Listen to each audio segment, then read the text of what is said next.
And what is a big mistake that you see comedians doing now? You know, you have this upcoming workshop coming with Steve Brown's comedy course. What's like that thing that you see new comedians doing that you would be like, oh, don't do that, you know? Or it's a lot of them want it fast, you know. And yes, we are in a time in this business where you can get it fast, you know. Mr. Bankshot, you know, he's surpassed comics that have been in the game 30 years.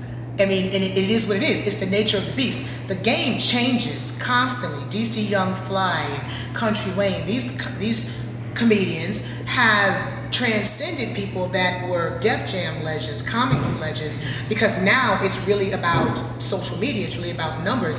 I've never been one to hate on that because it's the evolution of the business. You have to adjust. The business is different. I've seen the business change 10 times since I've been in, and I'm 20 years in. I think a lot of comics come in wanting that fast fame. And because of that, there's an air of desperation that they will do anything. If I see one more man put on a wig and try to be me, I will scream. It's like, really, is that all you have to offer? How many men can put on a wig and put on makeup and be a chick? I can't put on an afro wig and be a dude and someone's gonna think that's funny. They're gonna probably call somebody and say, I need, you know, help.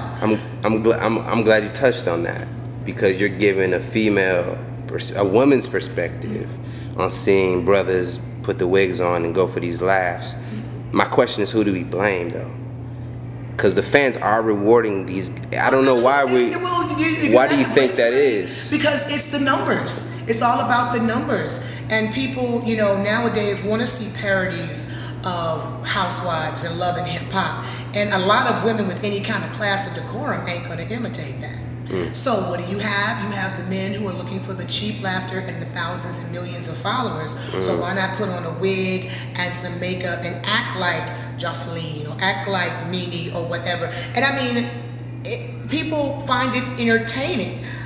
You know, in the beginning, don't get me wrong, I loved Big Mama's House. I loved Shanae on Martin. You couldn't tell me that was the funniest thing in the world, but back then it was a novelty. Now everybody doing it, and it's not funny anymore. And it's also a situation where when you've got men putting on wigs and acts, but you won't put a female comic on the show, really? Really? So now I gotta grow a penis too? We gotta deal with enough as it is, you know? Most definitely.